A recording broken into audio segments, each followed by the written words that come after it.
नमस्कार दोस्तों, Radhe Radhe, good morning. आप सभी का फ्यूचर कोचिंग क्लासेस में बहुत बहुत स्वागत है। हम आशा करते हैं कि आप स्वस्थ होंगे, मस्त होंगे और निरंतर पढ़ रहे होंगे। तो दोस्तों, करंट अफेयर के इस संगम सीरीज में आप सभी का दोबारा स्वागत है। इस सीरीज में हम देख रहे थे करंट अफेयर, जो करंट अफेयर आपके एग्जाम के लिए बहुत ही महत्वपूर्ण होता है दोस्तों। तो इसकी ये 5वीं सीरीज है, 5वां क्लास है करंट अफेयर का, संगम का।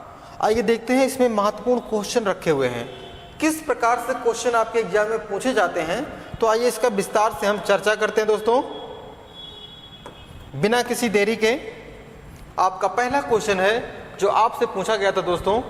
इसमें कहा गया था दोस्तों कि महाराष्ट्र भूषण पुरस्कार से किसे सम्मानित किया गया है। आपका ऑप्शन 1 है राजेश बिंदल, दूसरा है अप्पा साहेब धर्माधिकारी, तीसरा है ABK प्रसाद, चौथा है प्रवीण जाधव। तो दोस्तों, अभी अप्पा साहेब धर्माधिकारी जी को यह सम्मान दिया गया है, महाराष्ट्र भूषण सम्मान।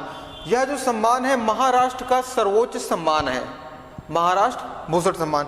अब बात आती है महाराष्ट्र के CM कौन है। तो महाराष्ट्र के CM हैं एकनाथ शिंदे जी।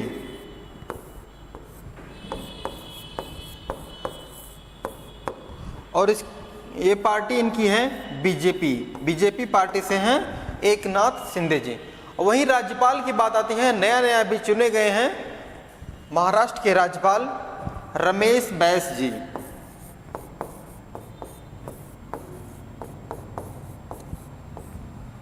ठीक है दोस्तों, चलिए देखते हैं आज का पहला क्वेश्चन क्या कह रहा है, जो बहुत ही महत्वपूर्ण है। इसमें कहा गया है दोस्तों, हाल ही में भारत के किस शहर में पहली AC डबल डेक इलेक्ट्रॉनिक बस चलाई जाएगी। आपका ऑप्शन 1 है मुंबई, दूसरा है लखनऊ, तीसरा है हैदराबाद, चौथा है इनमें से कोई नहीं। तो दोस्तों, आपका सही आंसर है मुंबई में। मुंबई को भारत का हॉलीवुड कहा जाता है और 7 द्वीपों का शहर कहा जाता है। मुंबई में टोटल 7 द्वीप हैं।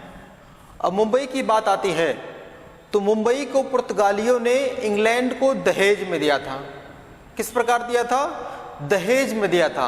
और डेट ध्यान देंगे आप, 1662 में पुर्तगालियों ने मुंबई को दहेज में दिया था। दहेज में पुर्तगाल की राजकुमारी थी कैथरीन और इंग्लैंड के राजकुमार थे चार्ल्स। चार्ल्स कौन थे? चार्ल्स सेकंड थे। ठीक है, आइए देखते हैं थोड़ा सा इसके बारे में। और जो ये बना हुआ है डबल डी, ये कैसा है? इलेक्ट्रॉनिक बस है। ऐसी बसें पहले चलती थी विदेशों में, और यह पहली बस है जो डबल लेन है दोस्तों। क्या है? डबल लेन है। देखिए, ऊपर भी लोग बैठ सकते हैं और नीचे भी आराम से बैठ सकते हैं। या फुल AC बस है। आइए चलते हैं दूसरे क्वेश्चन पर, जो बहुत ही महत्वपूर्ण क्वेश्चन है। जिस प्रकार से भारत में IPL होता है, उसी प्रकार से भारत में WPL भी होता है। तो WPL के बारे में चर्चा करते हैं। इसका फुल फॉर्म होता है दोस्तों वुमेन प्रीमियर लीग। क्या?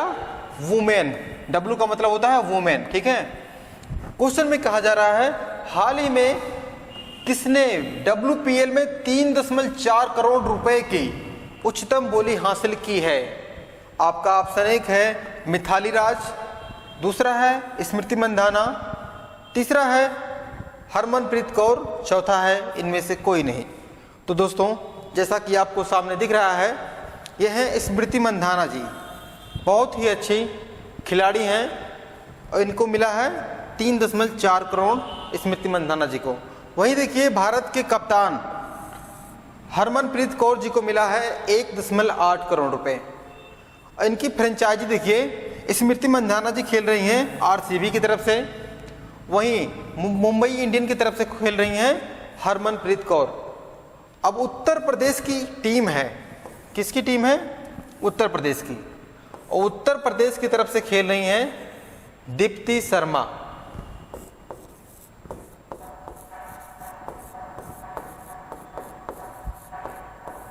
बहुत ही अच्छे ऑलराउंडर हैं दीप्ति शर्मा जी, और इनको खरीदा गया है 2.60 इतने रुपए में, इतने बोली लगी है यूपी की तरफ से दीप्ति शर्मा जी को। चलिए दोस्तों देखते हैं अगला क्वेश्चन। अगला क्वेश्चन कह रहा है दोस्तों, हाल ही में किस देश के राष्ट्रपति ने IIT इंदौर के छात्रों को ग्लोबल बेस्ट MGOV पुरस्कार से सम्मानित किया गया है, प्रदान किया है? तो दोस्तों आपका ऑप्शन 1 है फ्रांस, दूसरा है अमेरिका, तीसरा है ऑस्ट्रेलिया, चौथा है मिस्र। तो दोस्तों आपका सही आंसर है मिस्र। मिस्र के राष्ट्रपति ने यह सम्मान दिया है IIT इंदौर के छात्रों को। तो दोस्तों यह हुआ था दुबई में। कहाँ पे? दुबई में वर्ल्ड गवर्नमेंट समिट चल रहा था, इसमें सम्मान मिला है, जिसमें से 1 मिलियन लोग या 1 मिलियन रुपए जीता है इन्होंने। अब देखते हैं इनका नाम क्या है। जो मिस्र के राष्ट्रपति हैं इनका नाम देखिएगा, अबेल फताह अल सीसी। क्या नाम है? अबेल फताह अल सीसी के द्वारा यह सम्मान दिया गया है इंदौर को, IIT इंदौर के छात्रों को। चलिए देखते हैं दोस्तों अगला क्वेश्चन, बहुत ही महत्वपूर्ण है। इनका निधन हो चुका है। यह कौन है? ललिता जलामी। ललिता जलामी जी का निधन हो गया है। यह कौन है? किस प्रकार की यह कार्य करती थी? आपका ऑप्शन 1 है लेखक, दूसरा है चित्रकार, तीसरा है पत्रकार, चौथा है इनमें से कोई नहीं। तो दोस्तों ये बहुत ही बड़ी चित्रकार थी, बहुत ही अच्छी चित्रकार थी ललिता लाजमी जी। चलिए देखते हैं अगला क्वेश्चन। यह क्वेश्चन सऊदी अरब में बहुत ही महत्वपूर्ण क्वेश्चन है। सऊदी अरब यह घटना घटी है, यह कार्य कर रहा है सऊदी अरब, महिला को बढ़ावा दे रहा है। देखते हैं किस प्रकार से क्या बढ़ावा दे रहा है सऊदी अरब। कह रहा है दोस्तों, सऊदी अरब से 2023 में अंतरिक्ष मिशन पर पहली बार कोई महिला जा रही है। कोई महिला सऊदी अरब से जा रही है अंतरिक्ष में। तो दोस्तों करीबन 10 दिन रहेंगी ये अंतरिक्ष स्टेशन पे। तो देखते हैं इनका नाम क्या है। आपका ऑप्शन है हिना खान, दूसरा है रजिया बेग, तीसरा है रेयाना बरनावी, चौथा है इनमें से कोई नहीं। तो दोस्तों आपका सही आंसर है रेयाना बरनावी जी, जो सऊदी अरब की तरफ से जा रही हैं अंतरिक्ष स्टेशन पे। अब सऊदी अरब की बात आती है। राजधानी दोस्तों बहुत ही महत्वपूर्ण है, रियाद है। और वही मुद्रा आपसे पूछ लिया जाए तो क्या है? Saudi riyal. क्लियर है? आप सभी को ये क्लियर हो गया होगा कि राजधानी रियाद है, मुद्रा रियाल है, सऊदी रियाल। वहीं आपसे पूछ लिया जाए कि इसके जो सुल्तान हैं कौन है? सलमान बिन अब्दुल्ला। कौन है? सलमान बिन अब्दुल्ला जीज, ये सऊदी अरब के सुल्तान हैं। क्वेश्चन अगला है दोस्तों, बेहद ही महत्वपूर्ण क्वेश्चन है। आपका कह रहा है क्वेश्चन, मोहम्मद शहाबुद्दीन किस देश के 22वें राष्ट्रपति बने हैं? किस देश के राष्ट्रपति बने हैं मोहम्मद शहाबुद्दीन? आपका ऑप्शन 1 है ईरान, दूसरा है सऊदी अरब, तीसरा है बांग्लादेश, चौथा है इनमें से कोई नहीं। तो सही आंसर है मित्रों आपका बांग्लादेश। अभी बांग्लादेश के 22वें राष्ट्रपति बने हैं शहाबुद्दीन जी। अब बात आती है बांग्लादेश की। बांग्लादेश के राष्ट्रपति कौन है? शहाबुद्दीन जी हैं। वहीं आपसे मुख्यमंत्री पूछ लिया जाए तो शेख हसीना जी हैं, और राजधानी पूछ लिया जाए ढाका है, और मुद्रा आपसे कहा जाए तो टका है। 16 दिसंबर से आज़ाद हो चुका था, लेकिन बांग्लादेश अपना स्थापना दिवस मनाता है दोस्तों 26 मार्च को। 26 मार्च 1971 को उस वाले एरिया में विद्रोह चालू हो गया था, तभी से बांग्लादेश मनाता है कि हम आज़ाद हो चुके थे इसी डेट को। लेकिन पूर्ण रूप से आज़ाद हुआ था 16 दिसंबर 1971 को। अब देखिए बांग्लादेश से कर्क रेखा जाती है और सबसे अधिक सीमा बनाता है भारत। किसी से, तो वो कौन सा है? बांग्लादेश है। लगभग बनाता है दोस्तों 4096 किलोमीटर की अंतर्राष्ट्रीय सीमा बनाता है बांग्लादेश। क्लियर है? आइए देखते हैं अगला क्वेश्चन, बेहद ही महत्वपूर्ण क्वेश्चन ये भी है। इसमें कहा जा रहा है हाल ही में G20 की अध्यक्षता, पहली बात तो यहाँ पे एक क्वेश्चन बन जाता है, G20 2023 में अध्यक्षता कौन सा देश करेगा? अपना भारत करेगा। वह कहाँ पे होगा? नई दिल्ली में होगा। अब देखते हैं क्वेश्चन में क्या कर रहा है। अध्यक्षता का जश्न मनाने के लिए किसने G20 थीम, जो उसका थीम है, उसका QR कोड लॉन्च किया है? तो दोस्तों QR कोड लॉन्च किया है, आपका ऑप्शन है, एक है गूगल पे, दूसरा है पेटीएम, तीसरा है फोन पे, चौथा है इनमें से कोई नहीं। तो आपका सही आंसर है पेटीएम। पेटीएम ने अभी QR कोड लॉन्च किया है G20 2023 के लिए। क्लियर है दोस्तों? अब देखते हैं G20 का थीम क्या है। थीम है one earth one family one future. क्या दोस्तों? One earth one family one future. आपको मिलेगा वसुधैव कुटुंबकम।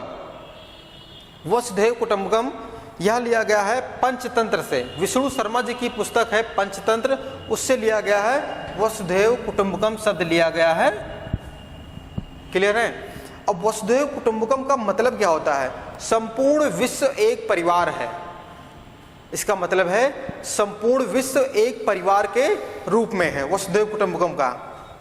यह डेट ध्यान देंगे आप दोस्तों, 9 से 10 सितंबर तक मनाया जाएगा 2023 में, G20 2023 का। आइए देखते हैं अगला क्वेश्चन।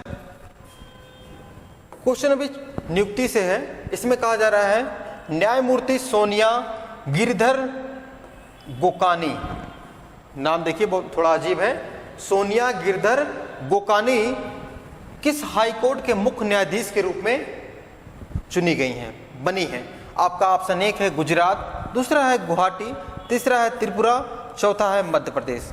तो आपका सही आंसर है गुजरात। गुजरात के बने हैं सोनिया गिरधर गोकानी जी। अब देखिए गुजरात का आपको मैप दिख रहा है, ये वाला एरिया आपको दिखेगा कच्छ का रण है, ये वाला, इसे कच्छ का खाड़ी भी कहा जाता है। अब जस्ट इसके नीचे है ये वाली खाड़ी जो बना है, इसे कहते हैं खंभात की खाड़ी। क्या दोस्तों? खंभात की खाड़ी। खंभात की खाड़ी में नर्मदा, ताप्ती, माही और साबरमती ये नदियां अपना जल आके गिराती हैं। क्लियर है? 4 नदियां देखेंगे आप, नर्मदा, ताप्ती, माही और साबरमती नदी।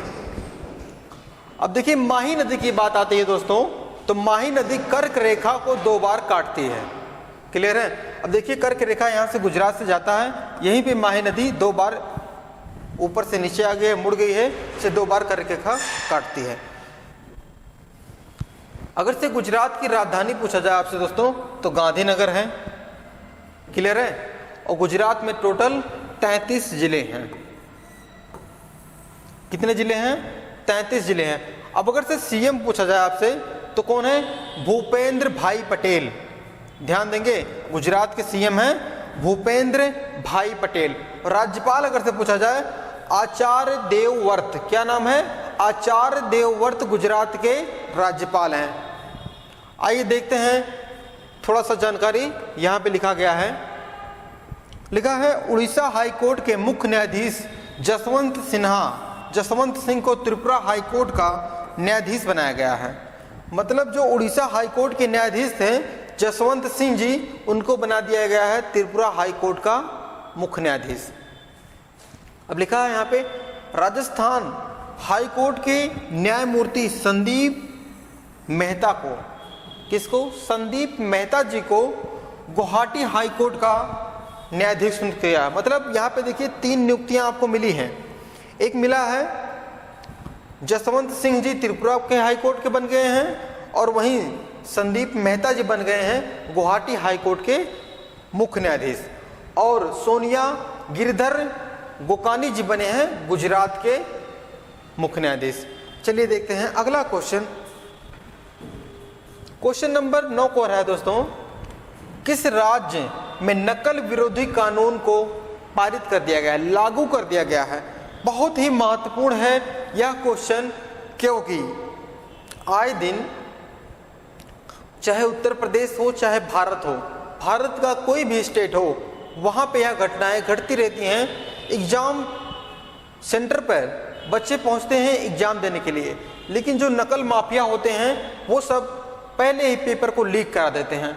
यूपी की पुलिस की वैकेंसी आने वाली है, इसी कारण से वैकेंसी नहीं आ रही है। कारण यही है कि कोई एजेंसियां लेना नहीं चाहती कि हम पेपर कराएंगे, क्योंकि यूपी में बाहुबलियों का क्षेत्र है, इसलिए पुलिस की वैकेंसी नहीं आ रही है। अब देखिए इसमें क्वेश्चन कह रहा है नकल विरोधी कानून कौन सा लागू किया है। आपका ऑप्शन एक है उत्तराखंड, दूसरा है उत्तर प्रदेश, तीसरा है राजस्थान, चौथा है तमिलनाडु। तो यह इतना अच्छा काम कर रहा है उत्तराखंड। जिस प्रकार से यह कानून उत्तराखंड लाया है, ठीक उसी प्रकार से उत्तर प्रदेश सरकार को चाहिए कि यह कानून उत्तर प्रदेश में भी लेके आए। कानून के अदाई देखते हैं कानून में कहा क्या गया है। कानून में कहा गया है दोस्तों, अगर से कोई व्यक्ति नकल करता हुआ या कराता हुआ पकड़ा जाएगा तो दोस्तों उसको आजीवन कारावास की सजा होगी, करीबन 10 करोड़ रुपए का जुर्माना लगेगा। कितना दोस्तों, ध्यान दीजिएगा, 10 करोड़।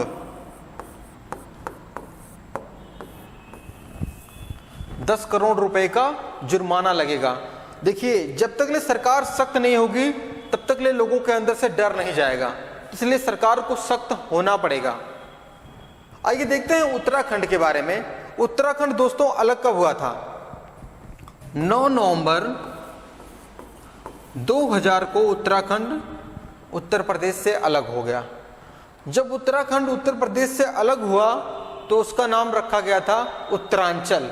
क्या नाम था? उत्तरांचल।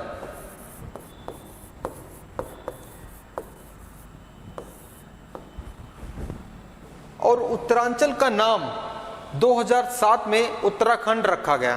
कब दोस्तों? 2007 में। बेहद ही महत्वपूर्ण क्वेश्चन है। अब देखिए इसकी राजधानी 2 है। कितनी राजधानी दोस्तों उत्तराखंड के? 2 हैं। एक राजधानी है देहरादून, देहरादून तो दोस्तों शीतकालीन राजधानी है,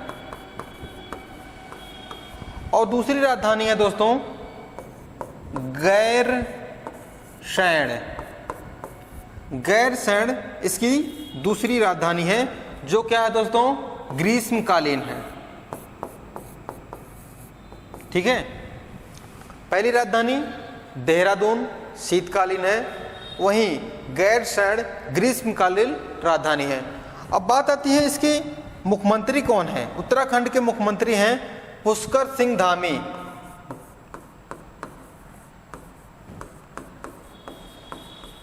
पुष्कर सिंह धामी जी हैं उत्तराखंड के मुख्यमंत्री, जो यह कार्य कर रहे हैं, बहुत ही अच्छा कार्य कर रहे हैं। अब राज्यपाल की बात आती है गुरमीत सिंह। क्या नाम है? गुरमीत सिंह। ठीक है, आइए देखते हैं अगला क्वेश्चन। क्वेश्चन 10 है, इस श्रृंखला का हमारा लास्ट क्वेश्चन है। इसमें कहा जा रहा है 11वीं भारत और मंगोल संयुक्त समूह बैठक का आयोजन किस शहर में हुआ है? तो आपका ऑप्शन एक है जयपुर, दूसरा है दिल्ली, तीसरा है मुंबई, चौथा है बेंगलुरु। तो दोस्तों आपका सही आंसर है नई दिल्ली। नई दिल्ली में यह आयोजन हुआ है मंगोलिया के साथ। अब मंगोलिया कहाँ पे है? आप देखिए चीन के जस्ट ऊपर है मंगोलिया। मंगोलिया एक लैंडलॉक देश है। क्या दोस्तों है? मंगोलिया एक लैंडलॉक देश है, मतलब इसकी सीमाएं समुद्र से नहीं लगती हैं। अब बात आती है मंगोलिया का एक व्यक्ति था चंगेज खां। चंगेज खां भारत की सीमा पर आया था। बहुत ही क्रूर शासक था चंगेज खां। माना जाता है कि जब वह किसी एरिया से निकलता था तो सबको मारता जाता था, और उसके जो सेना में लोग रहते थे, सैनिक होते थे, अपने भाले पर मुंडी को ऐसे लगाए हुए रहते थे। सोचिए इतना खतरनाक आदमी था, लेकिन भारत की सीमा तक आया और चला गया। बात आती है सीमा तक आया तो उस समय शासक कौन था? उस समय दिल्ली सल्तनत का इल्तुतमिश था। कौन था? इल्तुतमिश गुलाम वंश का शासक था। अब यहीं पे आपको मिल जाएगा गोबी का मरुस्थल। गोबी का मरुस्थल है मंगोलिया में, चाइना के जस्ट बॉर्डर पे है। यहाँ पे दोनों के बॉर्डर है, मंगोलिया के जस्ट पास में और चाइना से सटा हुआ है गोबी का मरुस्थल। गोबी का मरुस्थल एशिया का सबसे बड़ा मरुस्थल है और आपसे पूछा जाए गोबी का मरुस्थल विश्व का सबसे बड़ा मरुस्थल है शुष्क मरुस्थल। क्या है? सबसे शुष्क मरुस्थल है गोबी का। चलिए देखते हैं इसका आयोजन कब हुआ था। 10 फरवरी 2023 को इसका आयोजन हुआ था, 11वें संस्करण का। चलिए देखते हैं, हमारा एक नज़र रिवीजन की ओर रहेगा कि जो महत्वपूर्ण नियुक्तियां हुई हैं राज्यपालों की, उनके बारे में। पहला है, बिहार के राज्यपाल बने हैं श्री राजेंद्र विश्वनाथ अलेकर। क्या है? श्री विश्वनाथ अलेकर जी बने हुए हैं बिहार के राज्यपाल। वहीं देखिए मणिपुर के राज्यपाल बने हैं सुश्री अनुसुईया उइके। कौन? सुश्री अनुसुईया उइके जी बनी हैं मणिपुर के राज्यपाल। अब देखिए महाराष्ट्र के हमने बताया रमेश बैस जी बने हुए हैं महाराष्ट्र के राज्यपाल।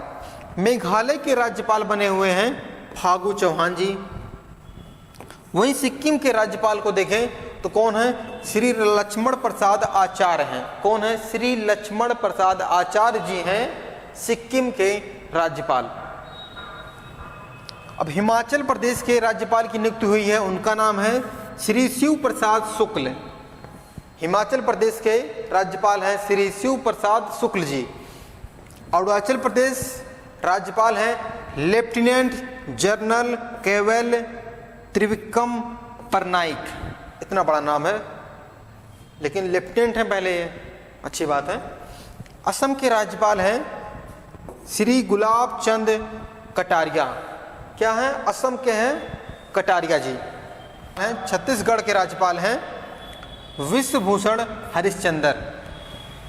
अगर से एक नज़र में हम दोबारा देखें, कहा जा रहा है बिहार के राज्यपाल राजेंद्र विश्वनाथ। अगर से आपको ऐसा याद करना हो, बिहार के कौन थे? राजेंद्र प्रसाद जी थे, भारत के प्रथम राष्ट्रपति। अब मणिपुर के राज्यपाल अनुसुईया। अब आप ऐसे रिलेट करिएगा मणिपुर से, अनुसुईया जी कहाँ पे रहती थी? मणिपुर में। ठीक है। महाराष्ट्र के राज्यपाल रमेश बैस जी। रमेश बैस जी महाराष्ट्र के। अब अभी देखिए हमने क्वेश्चन में बताया था पहला इलेक्ट्रॉनिक डबल डेकर एसी वाला बस कहाँ पे? महाराष्ट्र के मुंबई में। ठीक है। अब इससे रिलेट करेगा। मेघालय की बात आती है फागू चौहान जी, तो आप ऐसा करिएगा मेघालय फागू मतलब फगुआ, तो कहाँ पे मनाया जाएगा? मेघालय में। सिक्किम की बात आएगी लक्ष्मण। अब सोचिएगा सिक्किम, सिक्किम मतलब इतने ऊपर, लक्ष्मण जी तीर मार रहे हैं, सिक्किम सीधे मार रहे हैं। हिमाचल प्रदेश, हिमाचल प्रदेश शिव प्रताप, आप ऐसा रिलेट करिएगा। हिमाचल प्रदेश कहाँ पर है दोस्तों? पहाड़ है वहाँ पर शिव जी रहते हैं। कहाँ पे? हिमाचल प्रदेश में। अरुणाचल प्रदेश की बात आती है तो ऐसा कोई वहाँ पे होगा क्योंकि चाइना बॉर्डर है, तो कहाँ पे उससे कैसा होना चाहिए राज्यपाल? वहाँ पे लेफ्टिनेंट टाइप का होना चाहिए, सख्त होना चाहिए। ठीक है। अब असम की बात आती है। असम बहुत ही अच्छा राज्य है, कहाँ पे है? बांग्लादेश के समीप में है। तो ऐसा करिएगा असम, आसम मतलब गुलाब, गुलाब लेके आओ। अभी देखो वैलेंटाइन चल रहा था, गुलाब लेके आओ, आस आओ, पास आओ। छत्तीसगढ़ के राज्यपाल विश्वभूषण हरिश्चंद्र। अब ऐसा रिलेट करिएगा, हरिश्चंद्र जी कहाँ के थे? छत्तीसगढ़ के थे। रिलेट करना है, एक्चुअल नहीं बता रहे हैं। हरिश्चंद्र जी कहाँ के थे? छत्तीसगढ़ के थे। आइए देखते हैं जो हमने कल पढ़ा था उसके बारे में एक नज़र से देखेंगे। क्वेश्चन में कहा गया था दोस्तों, हाल ही में वर्ल्ड बैंक भूकंप प्रभावित तुर्की को कितना रुपए क्या किया है? सहायता किया है। तो आपका सही आंसर था 1.78 करोड़। अभी दूसरा क्वेश्चन में कह रहा दोस्तों, हाल ही में यूनेस्को शांति पुरस्कार से किसे सम्मानित किया गया है? एंजेला मार्केल जी को। क्लियर है? आइए देखते हैं अगला क्वेश्चन। इसमें कहा जा रहा है हाल ही में जारी वर्ल्ड हैप्पीनेस इंडेक्स में कौन सा देश शीर्ष पर रहा। तो कौन सा देश शीर्ष पर रहा दोस्तों? फिनलैंड था। क्लियर है? यह एक बहुत ही बेबुनियादी, बहुत ही बेकार, घटिया इंडेक्स है, हैप्पीनेस इंडेक्स। क्लियर है? आइए देखते हैं क्वेश्चन नंबर 4 की बात आती है। विश्व रेडियो दिवस कब मनाया गया दोस्तों? अभी 13 फरवरी को मनाया गया विश्व रेडियो दिवस। अगला क्वेश्चन कह रहा है ICC player of the month पुरुष में किसे चुना गया है 2023 जनवरी का? तो आपका सही आंसर था शुभमन गिल जी। भारत के ओपनर बल्लेबाज हैं शुभमन गिल। क्वेश्चन नंबर 6वां है दिल्ली मुंबई एक्सप्रेस वे जिसका नाम है दिल्ली दौसा लालसोट खंड, जो इतना नाम है, इतना बड़ा, यह राष्ट्र को समर्पित किया गया है। किसके द्वारा यह समर्पित किया गया है? तो दोस्तों आपका सही आंसर है माननीय नरेंद्र मोदी जी के द्वारा। किसके द्वारा? माननीय नरेंद्र मोदी जी के द्वारा यह देश को समर्पित किया गया है। क्लियर दोस्तों? माननीय नरेंद्र मोदी जी। आइए देखते हैं हमारा ये लास्ट क्वेश्चन है। एक क्वेश्चन आपको दिया गया है, आप इसका कमेंट करना ना भूलिएगा। क्लियर दोस्तों? इसका कमेंट आप जरूर कीजिएगा। जैसा कि हमने बताया कि आपको किसी चीज़ के बारे में अगर से हल्का सा लिखने को मिल जाए तो वो चीज़ आप भूलेंगे नहीं। तो इसलिए हम चाहते हैं कि आप इसका आंसर कमेंट में जरूर लिखिएगा। क्या करिएगा? जरूर लिखिएगा।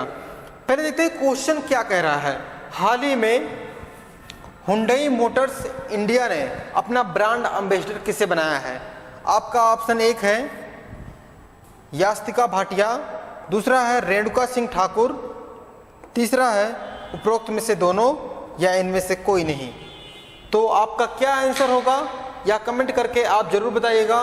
मिलते हैं दोस्तों संगम सीरीज के अगले क्लास में जो महत्वपूर्ण क्वेश्चनों की श्रृंखला होगी। तो दोस्तों आप चैनल को सब्सक्राइब करना ना भूलिएगा, अपने दोस्तों के पास शेयर करिएगा। वीडियो अच्छा लगा है तो वीडियो को लाइक करिएगा। और हमारा यूट्यूब पर भी लाइव क्लास जल्दी होगा और हमारा ऐप भी आ गया है प्ले स्टोर पर फ्यूचर कोचिंग क्लासेस के नाम पर।